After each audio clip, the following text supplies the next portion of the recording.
makes students poor. And PhD stands for poor, helpless, and desperate. The riskiest thing you can do is go to school, learn from a fake teacher, put your money with a financial planner, and work hard for fake money and pay a lot of taxes.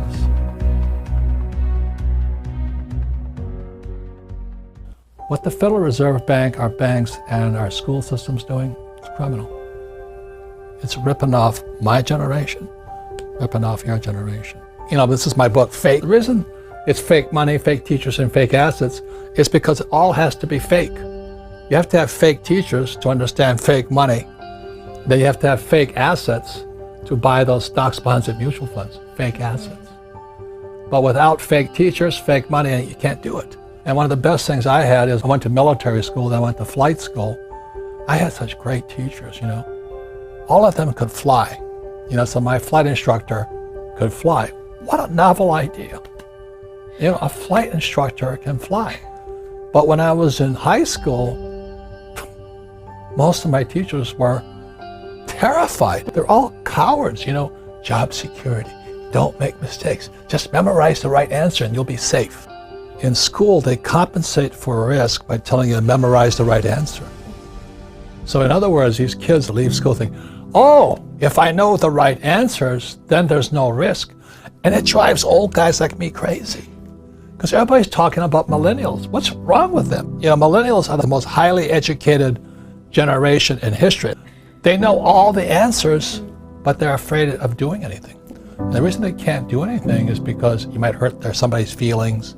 You might make a mistake.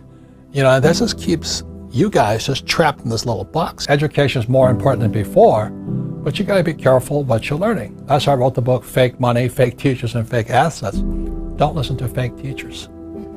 Yeah, I have a friend, he teaches entrepreneurship at UC Santa Barbara. And I call him up and I say, how in the world can you teach entrepreneurship? He says, well, I have a master's degree. I said, ask the question again.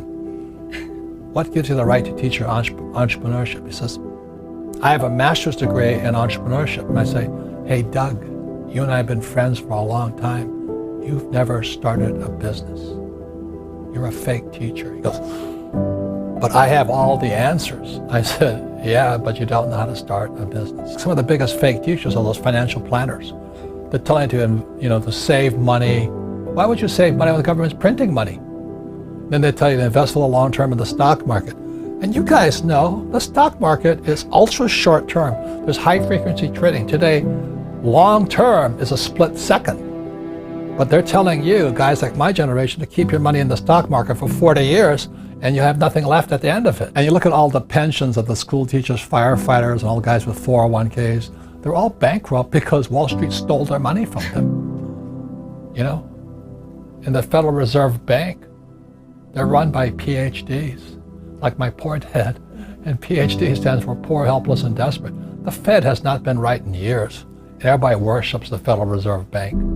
They're the guys stealing from our pension systems. It's horrible what's going on because we have all these PhDs, poor, helpless, and desperate people who are risk averse. My rich dad always said, never say, I can't afford it. And it was my rich dad and many of my teachers subsequent to that. They said, lazy people always say, I can't afford it. I don't have the money. That's why they're poor. They have a poor mindset. So instead of figuring out how to raise money, it's just really easy to be a loser. And I call them losers. It pisses them off. Because we all have the power, if we wanted to not be poor if we learned how to raise money. My poor dad, my PhD father, he always said to me, he says, I'd be a rich man if I didn't have you kids. And I said, well, Dad, it's not my fault you had kids. I just can't afford it because I have kids. And the more he said that, the angrier I got. So when I met my rich dad at age 9, he says, well, that's why your old man's poor, because he's lazy. He thinks his PhD is going to carry him.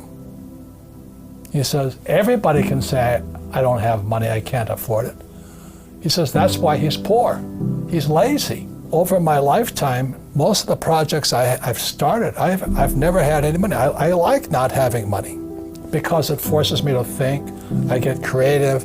I have to educate myself. I have to talk to rich guys. Hey, how'd you do this? How'd you do that? And what has happened to me, I mean, I just turned 72, I've never needed money. Because if I need money, I figure out how to raise it. It's easy to say I can't afford it. All the poor people say I can't afford it. All the poor people say, well, it's tax the rich. All the poor people are saying, well, give me a free education, free food, free schooling, free manicures, free pedicures. There's laziness, my opinion. Only lazy people use their own money. And that's what really pissed off a lot of people out there. Because, you calling me lazy? I said, yes, I am. Because you're the same type of person who will say, I can't afford it. I can't do that. That's the problem. It's up here. I can't do that. Most of my family say, well, I can't afford it. My father taught me to say that. My mother taught me to say that. My rich dad should never say that. The number one way to raise income is sales. Do they teach you sales in school? But if you work for a network marketing company, you learn sales. So that's why President Trump, I know people hate Trump, some people hate me too. But President Trump and I are the only people that recommend network marketing. Because in network marketing, you have to go through your fear and you have to learn how to sell. So the reason I'm an entrepreneur is I know how to make money. I know how to acquire assets. I know how to use debt to acquire assets. That's real financial education, not the garbage you're teaching in school. Let me say it one more time. If you're going to be an employee or a doctor or a lawyer, then traditional education is really important. But you're going to be an entrepreneur.